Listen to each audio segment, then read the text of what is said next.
அனைவருக்கும் வணக்கம். கடந்த 2 நாளைக்கு முன்னாடி வெள்ளைக்காளி என்கிற சிறைவாசி காவலர்கள் மத்தியிலே பெரம்பலூர்ல நாட்டு வெடிகுண்டு வீசி கொலை செய்ய பார்த்த சம்பவம் ஒட்டுமொத்தமான தமிழ்நாட்டையும் உறைய வைத்திருக்கிறது. இந்த சம்பவத்தில் 2 காவலர்கள் கடுமையாக பாதிக்கப்பட்டு மருத்துவமனையில் சிகிச்சை பெற்று வராங்க. இன்றைக்கு வெள்ளைக்காளியை நாட்டு வெடிகுண்டு வீசி கொலை செய்ய பார்த்த அழகுராஜா என்பவர் காவல்துறையால் என்கவுண்டர் செய்யப்பட்டிருக்கார். எதற்காக இந்த என்கவுண்டர்? வெள்ளைக்காளிக்கும் இவர்கள் ஏன் வெள்ளைக்காளியை கொலை செய்ய பார்த்தாங்க, இவருடைய பின்னணி என்ன அப்படிங்கிறதான் இந்த காணொலியில தெளிவா பார்க்க போறோம். நீதி வழங்கும் போது அண்ணன், தம்பி, சொந்தம், பந்தம், பணக்கார, ஏழை எதையுமே பார்க்க கூடாதுடா. நியாயத்தை மட்டும் தான் சொல்லணும். உயிரை உறைய வைக்கும் சம்பவங்கள் அப்படிங்கிறத நிறைய கேள்விப்பட்டிருக்கோம். அப்படி ஒரு சம்பவம் தான் கடந்த 20 ஆண்டு காலமாக மதுரையிலிருந்து நடந்து கொண்டிருக்கிறது. பழிக்கு பழி கதைகள்ல 2 சாதிகள் பழிக்கு பழி வாங்கிக்குவாங்க. வெவ்வேறு சமூகத்தை சார்ந்தவர்கள் பழிக்கு பழியா வாங்கிக்கிறது. 2 மதங்களை சார்ந்தவர்கள் பழிக்கு பழி வாங்கிக்குவாங்க. இல்லை வரப்பு தகராறு, இல்லை குடும்ப தகராறு, பெண் சம்பந்தப்பட்ட பிரச்சனை, இல்லை பொருளாதார பிரச்சனை, இப்படி பழிக்கு பழி நிறைய நடந்திருக்கு. அப்புறம் வாழைக்காய் மண்டி ஏலம் எடுக்கிற பிரச்சனை, சைக்கிள் ஸ்டாண்ட் ஏலம் எடுக்கிற பிரச்சனை, இப்படின்னு பல்வேறு பழிக்கு பழியான சம்பவங்களை தொடர்ச்சியாக தமிழ்நாட்டில் பார்த்துருக்கோம். ஆனால் ஒட்டுமொத்தமான இந்த ஒரு 100 ஆண்டு கால வரலாற்றில் இப்படி ஒரு பழிக்கு பழி சம்பவம் எங்கே தமிழ்நாட்டில் இல்லை, இந்தியாவிலே நடந்திருக்காது. இதுவரைக்கும் தொடர்ச்சியாக இந்த பழிக்கு பழியில 20க்கும் மேற்பட்டவர்கள் 2 தரப்புலையும் படுகொலை செய்யப்பட்டிருக்காங்க. 2 பேருமே ஒரே சமூகத்தை சார்ந்தவர்கள், 2 பேருமே உறவினர்கள். ராமநாதபுரம் மாவட்டம் முதுகுளத்தூர் சட்டமன்ற தொகுதி உட்பட்ட கருத்தறிவான் அப்படிங்கிற ஒரு சின்ன குக்கிராமம். இந்த கிராமத்தை சார்ந்தவர் வி.கே. குருசாமி, அதே கிராமத்தை சார்ந்தவர் ராஜபாண்டி. இந்த 2 பேருமே உறவினர்கள், ஒரே சமூகத்தை சார்ந்தவர்கள், ஒரே ஊருக்காரங்க. 2 பேரும் 2000 காலகட்டத்தில் 1998-99 காலகட்டத்தில் மதுரையில் அனுப்பானடி அப்படிங்கிற பகுதிக்கு வராங்க. அந்த ஊருக்காரங்க பெரும்பாலும் அந்த பகுதியில் குடியமர்த்தப்படுறாங்க, பொருளாதார தேவைக்காக வராங்க.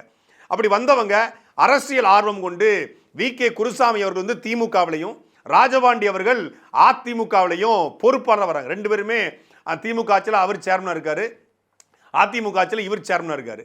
2002 காலகட்டத்தில் 2 பேருக்குமே, ஒருத்தர் திமுக ஒருத்தர் அதிமுக என்பதனால 2 பேருக்கும் 2 தரப்புக்கும் போஸ்டர் விட, ஒரே ஏரியா போஸ்டர் ஓட்டுவதில், பேனர் வைப்பதில் பிரச்சனை ஏற்படுது. அப்படி போஸ்டர் ஓட்டும் போது 2002 ஒரு பிரச்சனை ஏற்படுது. அந்த பிரச்சனை வாய் தகராறு கைகலப்பாக மாறுது. இந்த கைகலப்பில் ராஜபாண்டி, அதாவது அதிமுகவை சார்ந்த ராஜபாண்டி அவருடைய ஆதரவாளர், அவருடைய அண்ணன் மகன் சின்ன முனிஸ் என்கிற முனியசாமியை வி.கே. குருசாமி தரப்பு கொலை செய்கிறாங்க. இதான் முதல் கொலை. இந்த பழிக்கு பழியினுடைய முதல் கொலை சின்ன முனிஸ் என்கிற முனிசாமி கொலை செய்யப்படுறாரு. சின்ன முனிஸ் என்கிற முனிசாமியோட கொலைக்கு பழிக்கு பழி வாங்க அவருடைய தம்பி வெள்ளைக்காளி களத்திறங்குறாரு. வெள்ளைக்காளி வி.கே. குருசாமியினுடைய ஆதரவாளராக அறியப்படுகிறார். அவங்க அண்ணனை கொலை பண்ணதாக அறியப்படுகிற மூர்த்தி, ரமேஷ், மாரிமுத்து என்ற 3 பேரையும் அவங்க ஆட்கள்லாம் சேர்ந்து கொலை பண்ணுறாங்க. அந்த கொலை வழக்கு பதிவு செய்யப்படுது. அதற்கு பிறகு வி.கே. குருசாமியுடைய இன்னொரு ஆதரவாளருடைய பாம்பு பாண்டி என்பவர் இதே டீமால கொலை செய்யப்படுறாரு. இதற்கு பழிக்கு பழி வாங்க சின்ன முனிசுடைய கொலைக்கு பழிக்கு வழங்க மூர்த்தி, ரமேஷ், மாரிமுத்து, பாம்பு பாண்டி, இந்த 4 பேருடைய கொலைக்கு பழிக்கு வாங்க இந்த ராஜபாண்டியுடைய ஆதரவாளராக அறியப்படுகிற மொட்டை மாறி என்பவர் 2013 காலகட்டத்தில் கொலை செய்யப்படுறாரு. இப்போ மொட்டை மாரியுடைய கொலைக்கு பழிக்கு பழி வாங்க அந்த தரப்புல பெரிய முனிஸ் என்பவர் மீண்டும் கொலை செய்யப்படுறாரு. இப்போ பெரிய முனிசுடைய கொலைக்கு பழிக்கு பழி வாங்க அந்த டீம் காத்திருக்கு. இந்த டீம்ல இருந்து எதுவுமே அறியாத ஒரு வாய் தகராறுக்கு நீங்க சின்ன முனிசி மொட்டை மாரியும் கொண்டுட்டீங்க அப்படின்னு சொல்லி இந்த டீம்ல மீண்டும் வி.கே. குருசாமியுடைய நெருங்கிய உறவினராக கருதப்படுகிற முத்துராமலிங்கம் என்கிற காட்டு ராஜா, அவர் 2015 காலகட்டத்தில் கொலை செய்யப்படுறாரு. காட்டு ராஜா என்கிற முத்துராமலிங்கத்துடைய கொலைக்கு பழிக்கு பழி வாங்க வி.கே. குருசாமி தரப்பு ராஜபாண்டியுடைய மகனாக இருக்கக்கூடிய தொப்புளி என்கிற முனியசாமி, இவரை கடத்திட்டு போய் துண்டு துண்டா வெட்டி எரிச்சு கொடூரமாக கொலை செய்கிறாங்க. இந்த கொலை வந்து சாம்பல் கூட கிடைக்கலன்னு சொல்லி சொல்றாங்க. அந்த அளவுக்கு ஒரு கொடூரமான கொலையா நிகழ்த்தப்படுகிறது. இந்த கொலைக்கு பழிக்கு பழி வாங்க மீண்டும் அந்த குடும்பத்தில் நேரடியாக யாரையாவது கொள்ளணும் அப்படின்னு சொல்லி இதுவரைக்கும் வந்துலாம் ஆதரவாளர்கள் கூட சொந்தக்காரங்களை நேரடியாக கொள்ளணும்னு சொல்லி வி.கே. குருசாமியினுடைய மருமகன், அவருடைய மகளுடைய கணவர் மருமகன் எஸ்.எஸ். பாண்டியன் என்பவரை 2018 காலகட்டத்தில் கொலை பண்ணுறாங்க. இப்போ இந்த தரப்புலையும் இழப்பு வந்திருக்கு, அந்த தரப்பு இழப்பு வந்திருக்கு. பேச்சுவார்த்தை நடத்துகிறாங்க. எந்த பேச்சுவார்த்தையும் உடன்படாமல் இந்த குடும்பத்தில் வி.கே. குருசாமி தரப்பு அழிக்கணும்னு சொல்லி ராஜபாண்டி தரப்பு அழிக்கணும்னு சொல்லி வி.கே. குருசாமி தரப்பும் கங்கணம் கட்டி கொண்டிருக்கு. இந்த சூழ்நிலையில் 2023 காலகட்டத்தில் வி.கே. குருசாமி மதுரையில் ஒரு நீதிமன்றத்துக்கு வராரு. நீதிமன்றத்துக்கு வந்துட்டு அவர் போகும்போது எங்கே போகிறாங்க அப்படிங்கிறத வாட்ச் பண்ணி பெங்களூர்ல ஒரு தனியார் விடுதியில் தங்கியிருக்காரு. அந்த விடுதிக்குள்ளே புகுந்து 10 பேர் கொண்ட கும்பல் அவரை கடுமையாக வெட்டுது. இறந்துட்டாரு அப்படின்னு சொல்லி வந்துடுறாங்க. முகம் உடம்பு முழுக்க வெட்டு இருக்குது. மருத்துவமனை கொண்டு போய் அவர் சிகிச்சை பெற்று காப்பாற்றப்படுறாரு. உயிர் மட்டும் இருக்கு, ஆனால் அவரால் வெளியே நடக்க முடிய அளவுக்கு அவர் வந்து வெட்டி சாய்க்கப்படுறாரு. கடந்த 3 ஆண்டுகளாக அவர் வெளியே வரல, ஆள் நடமாட்டமே இல்லை.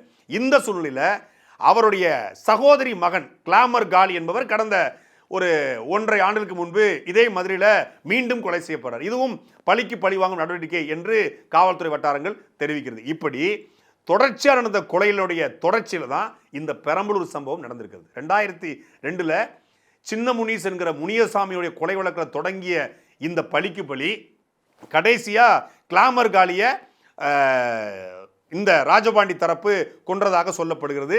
அதுக்கு பழிக்கு பழி வாங்க தான் இப்போ வெள்ளக்காளியை குறி வச்சு நிற்கிறாங்க.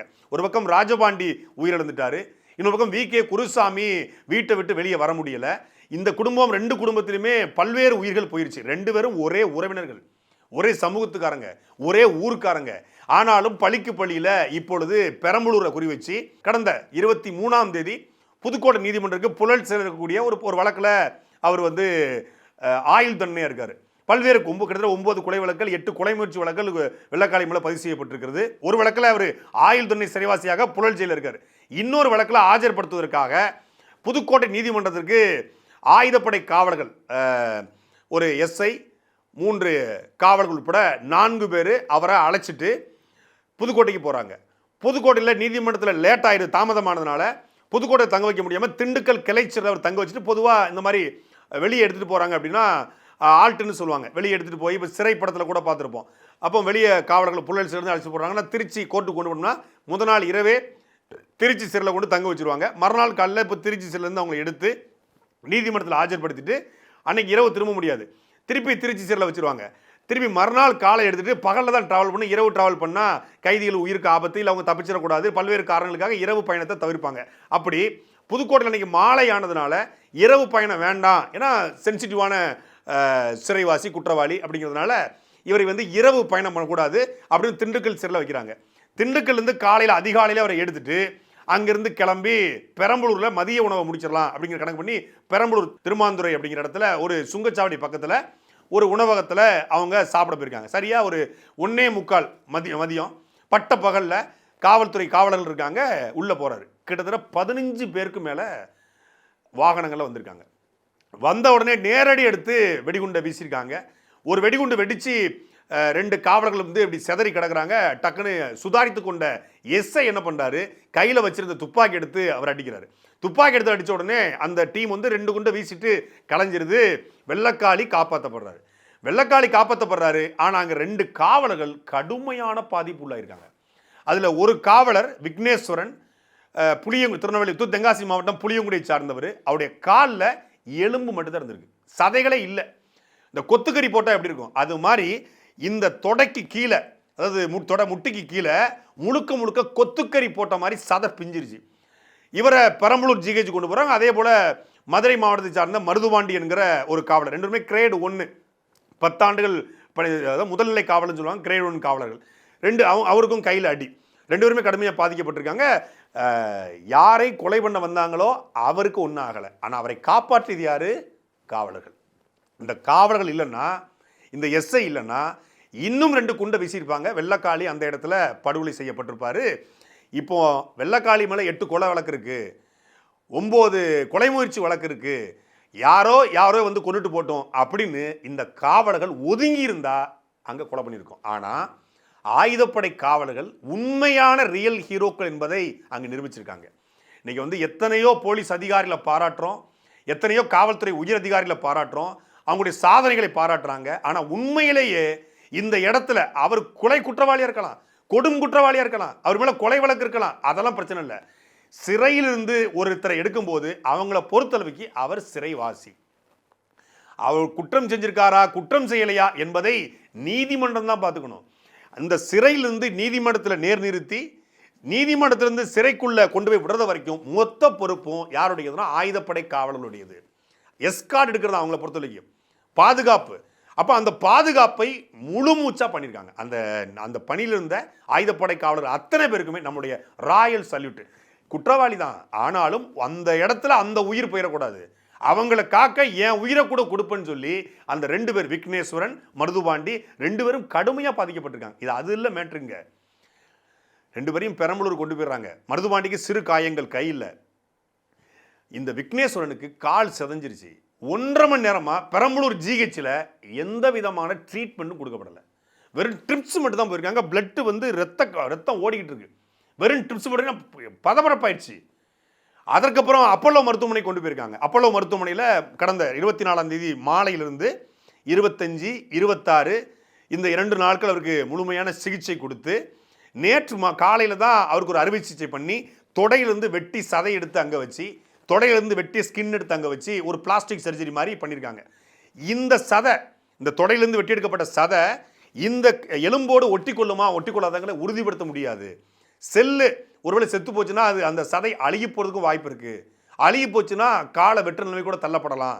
எங்களால் உறுதி கொடுக்க முடியாது. அது வந்து மருத்துவர் சொல்லுவாங்க இல்லையா, கடவுள் மேலே பாரத்தை போட்டு நாங்கள் பண்ணுறோன்னு பண்ணியிருக்காங்க. இந்த முழு செலவையும் இந்த குடும்பம் தான் ஏற்றுக்குச்சு. ஒரு இடத்துல ஒரு சம்பவம் நடக்குது, அது வந்து அங்கே நல்லவன் கடவுள்லாம் தாண்டி அவங்க அந்த பணியை சிறப்பாக செஞ்சுருக்காங்க. உண்மையிலே தமிழக அரசு அவங்கள கௌரவிக்கணும், அவங்கள பாராட்டணும். இப்போ இந்த இடத்துல ஒரு எம்எல்ஏவை கொண்டு போய் அவங்க பாதுகாத்துருந்தாங்கன்னா கொண்டாடிப்பாங்க. இந்த இடத்துல வேற ஒரு நபர் இருந்தவங்க பாதுகாத்துருந்தா கொண்டாடிப்பாங்க. கொண்டு போனது குற்றவாளி, சிறைவாசி, அவர் மேலே கொலை வழக்கு இருக்கு, அவரை போய் காப்பாற்றுறதுக்கு அரசு கொண்டாடலையா? இல்லை இதை ஒரு சம்பவமாகவே அரசு கருதலையா?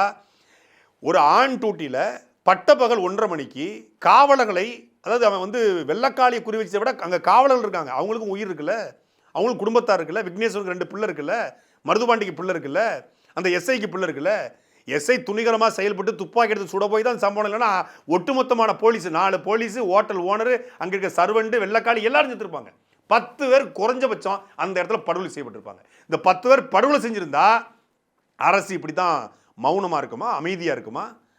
ஒருவர் ஒரு டூட்டியில் இறந்து போயிட்டால் 1 கோடி ரூபாய் நிவாரணம் அறிவிப்போம் என்று அரசு சொல்லுது. செத்துப்போன பிறகு 1 கோடி கொடுத்து அப்புறம் இருக்கட்டும், உயிரோடு இருக்கும்போது முழு செலவையும் நாங்கள் ஏற்றுக்கொள்கிறோம். நீங்கள் அந்த பையனுக்கு காலை மீட்டு கொண்டு வாங்க, டூட்டியில் வந்து கடமை தவறாமல் இருந்திருக்காரு அப்படின்னு இருக்கணும். இதில் இந்த எஸ்ஐ ராமச்சந்திரன் துணிச்சலா வீரமாக செயல்பட்டிருக்காரு. அவர் மட்டும் துப்பாக்கி எடுத்து சுடாமல் இருந்திருந்தார்னா கிட்டத்தட்ட 10 உயிரே போயிருக்கும். மிகப்பெரிய அசம்பாவிதம் நடந்திருக்கும். ஏன்னா வர்றவன் வந்து துப்பாக்கி வச்சிருந்தானா, வெடிகுண்டு வச்சிருந்தானா யாருக்கும் தெரியாது. ஆனாலும் எது நடந்தாலும் பரவாயில்ல, நம்ம நம்பியிருக்கக்கூடிய ஆட்களை காப்பாற்றணும். நம்ம அவர் தலைமையில், எஸ்ஐ ராமச்சந்திரன் தலைமையில் தான் அந்த ஆயுதப்படை டீம் போகுது. அதனால் அவர் எடுத்து சுடுறாரு. அதுக்கப்புறமும் அவங்க வாகனத்தை விரட்டி போயிருக்காங்க, ஆனால் வாகனத்தை பிடிக்க முடியல. அதுக்கப்புறம் தான் இவர் மருத்துவமனைக்கு மருதுபாண்டியும் விக்னேஸ்வரனும் கொண்டு செல்லப்படுறாங்க. இப்போ அப்போலோ மருத்துவமனைக்கு முடிஞ்சு இப்போ கோவையில் இருக்கக்கூடிய ஒரு தனியார் மருத்துவமனைக்கு அவங்க மேல் சிகிச்சைக்காக அனுப்பப்பட்டிருக்காங்க. இதுவரைக்கும் அந்த குடும்பம் செலவு பண்ணிக்குது. அப்போலோ மருத்துவமனையில் மட்டும் 1.25 லட்சம் ரூபாயை பெரம்பலூரை சார்ந்த காவல்துறை அதிகாரிகள் கொடுத்துருக்காங்க. ஆனால் அரசு தரப்புல இருந்து இதுவரைக்கும் 1 ரூபா நிவாரணம் இந்த காவலர்களுக்கு அறிவிக்கப்படலை. ஒரு அறிக்கை கூட அரசு தரப்புல போடல. தமிழ்நாடு முதலமைச்சர் அவர்கள் நேற்று மகளிரணி மாநாட்டுக்காக தஞ்சாவூர் போறாரு. ஒருவேளை திருச்சி வானூர்தி நிலையத்திலிருந்து இந்த அப்போலோ மருத்துவமனை வழியாகத்தான் அவர் போகணும். அப்போலோ மருத்துவமனை வழியாக போகும்போது உறவினர்களோ இல்லை யாரும் முதலமைச்சர் போய் இந்த கோரிக்கை வச்சிடக்கூடாது, இல்லை முதலமைச்சர் வாகனத்தை மறிச்சிடக்கூடாது, முதலமைச்சர் செய்தி கேள்விப்பட்டு இந்த பக்கம் வந்துடக்கூடாது என்பதற்காக அவசரமாக நேற்று காலையில் காவல்துறை பிரஷர் போட்டு அடிபட்டு கிடக்கிறவன், குத்துயிரும் கொலையுரமாக கிடக்கிறவன் காவலர், 12 ஆண்டுகள் சர்வீஸ் முடித்தவன், அவன் குடும்பத்திலையும் பல காவலர் இருக்காங்க. ஆனாலும் காவல்துறையை போய் அவசரமாக ப்ரெஷர் கொடுத்து நீங்கள் வந்து கோயம்புத்தூருக்கு போங்க, அப்பல்லோவில் வேணாம் கோயம்புத்தூருக்கு போங்க அப்படின்னு ப்ரெஷர் கொடுத்துருக்காங்க. அப்போ முதலமைச்சருக்கு இது செய்தி தெரியக்கூடாதுன்னு நினைக்கிறாங்களா, இல்லை முதலமைச்சர் தெரிஞ்சு அவர் எதுவும் உதவி பண்ணிடக்கூடாதுன்னு நினைக்கிறாங்களா, இல்லை இது வந்து முதலமைச்சர் தெரிஞ்சால் சென்சிட்டிவாக மாறிடக்கூடாது அப்படின்னு நினைக்கிறாங்களா? எதை மூடி மறைக்க பார்க்குறாங்க? ஒருத்தர் ஒரு டூட்டியில் செத்து போனால் 1 கோடி கொடுக்கக்கூடிய ஒரு அரசாங்கம் குறைந்தபட்சம் முழு செலவு என்ன செலவாயிட போகுது? இல்லைங்க அரசு மருத்துவமனையில் உயர் சிகிச்சை தரோம், சென்னை கொண்டு வாங்க, நாங்கள் பார்த்துக்குறோம், அவரை நடக்க வைக்கிறது எங்கள் பொறுப்பு அப்படிங்கிற உறுதிப்பாட்டை கொடுக்க வேண்டியதுன்னு ஒரு அரசின் கடமை, ஒரு காவல்துறையின் கடமை. 19 ஸ்டேட்மெண்ட் வச்சிருப்பாங்க, நீங்கள் இன்சூரன்ஸ் கிளைம் பண்ணிக்கோங்க, எல்லாருக்கும் இன்சூரன்ஸ் இருக்குது. இன்சூரன்ஸ் எப்போ அப்ளை பண்ணி எப்போ கிளைம் பண்ணி வருது? இன்சூரன்ஸ் கிளைம் பண்ணி வருதுன்னா முதல்ல பணத்தை கட்டணும்ல. ஒரு நாளைக்கு குறைந்தபட்சம் 1 லட்ச ரூபா 2 லட்ச ரூபா செலவாகுது. ஒரு சர்ஜரி அப்படின்னு போனால் 3 லட்சத்துலேருந்து 6 லட்ச ரூபா. அவருக்கு நல்ல வேளை எலும்பு பெருசாக பாதிப்பு இல்லை, சதைகள் முழுக்க பாதிக்கப்பட்டிருக்கு. இது மீட்டு கொண்டு வந்து அவர் நடக்கிறது என்பது எவ்வளவு பெரிய விஷயம். ஒரு காவலுடைய, ஒரு சக ஊழியருடைய உயிரை பாதுகாக்க வேண்டியது, அவருக்கு ஒரு உயிருக்கு ஒரு ஆபத்துனா அந்த குடும்பத்திற்கு ஆதரவாக நிற்க வேண்டியது அரசினுடைய கடமை. குறைந்தபட்சம் நாங்கள் வந்து ஒரு குடும்பத்துக்கு நீங்கள் வந்து 50 லட்ச ரூபா பணம் தரோம் அப்படின்னு சொல்லும்போது அந்த குடும்பம் ஒரு சரி பொருளாதார தேவையை சரி பண்ணிட்டாங்க, இந்த காலை காப்பாற்றிடலாம் அப்படின்னு நம்பிக்கை பிறக்கும். சரி இன்னைக்கு வெள்ளக்காளிக்கு அவங்க எஸ்கார்டு போனாங்க, நாளைக்கு எம்எல்ஏக்கு எஸ்கார்டு போவாங்க, எம்பிக்கு எஸ்கார்டு போவாங்க, ஏன் சிஎம்கே எஸ்கார்டு போவாங்க, யாருக்கு வேணாலும் அவங்க எஸ்கார்டு பாதுகாப்புக்கு போவாங்க. இன்னைக்கு நீங்கள் இந்த இடத்துல உதவி செய்யலைன்னா நாளைக்கு அந்த காவலருக்கு ஒரு முக்கியமான ஒரு ஆள் ஒரு அரசியல் கட்சி தலைவரையோ இல்லை ஒரு எம்எல்ஏவோ எம்பியோ யாருக்கும் நடக்கக்கூடாது. ஒருத்தருக்கு ஒரு பகை முயற்சியில் எவனோ ஒருத்தன் கொல்ல வரான், ஒரு வெடிகுண்டை வீசுறான், இல்லை துப்பாக்கி சுட வரான், அவங்க எப்படி இருப்பாங்க? எப்போ நமக்கு எதுக்கு பிரச்சனை? இப்படி தான் வெள்ளக்காளியை காப்பாற்ற போன விக்னேஸ்வரனுக்கும் மருதுபாண்டிக்கும் யாருமே உதவி செய்யலை, அவங்க ட்ரீட்மெண்ட்டுக்கு அவங்க தான் செலவு பண்ணாங்க, குடும்பத்தை வந்து நடுத்தல் நின்றுட்டு இருக்கு, நம்ம எதுக்கு செய்யணும்? ஒதுங்க மாட்டாங்களா? ஒதுங்க மாட்டாங்க, துணிஞ்சு நிற்பாங்க. ஆனாலும் அப்படி ஒரு எண்ணம் வருமா வராதா? அதனால் தமிழ்நாடு அரசு, தமிழ்நாடு முதலமைச்சர் உடனடியாக இதில் தலையிட்டு விக்னேஸ்வரர்களுடைய குடும்பத்தாருக்கு குறைந்தபட்சம் 50 லட்சம் ரூபாய் நிதி கொடுக்கணும். அவரை மீண்டும் நடக்க வைப்பது தமிழக அரசு பொறுப்பேற்க வேண்டும். இந்த சம்பவத்தில் இந்த பக்கம் காவலர்கள் பாதிக்கப்பட்டிருக்காங்க, இன்னொரு பக்கம் பார்த்தீங்கன்னா காவல்துறை என்கவுண்டரில் ஈடுபட்டிருக்கு. இது தமிழ்நாடு திமுக ஆட்சிக்கு வந்து 24வது என்கவுண்டர். இந்த வெடிகுண்டு வழக்கில் சம்பந்தப்பட்ட அழகுராஜா என்பவர் அவர் கடலூர் பக்கத்தில் கைது செய்யப்பட்டதாகவும், கைது செய்யப்பட்டவரை பெரம்பலூருக்கு கொண்டு வந்து இந்த ஸ்பாட்டுக்கு கொண்டு வந்து காவலர்கள் வந்து பார்த்ததாகவும், அப்போ ஒரு பதுக்கி வச்சிருந்த வெடிகுண்டை எடுத்து வீசினதாகவும். இதே தான் ஆம்ஸ்ட்ராங் கொலை வழக்கில், இதே தான் கோவையில் அந்த பாலியல் வன்கொடுமை பண்ண அந்த பாலியல் வன்கொடுமை செய்த அவர்களை வந்து போனாங்க. அந்த இடத்துக்கு கூட்டு போகும்போது அவன் துப்பாக்கி எடுத்து குத்த பார்த்தான், சரி துப்பாக்கி எடுத்து சுட பார்த்தான், கத்தி எடுத்து குத்த பார்த்தான், நாங்கள் போட்டோம்.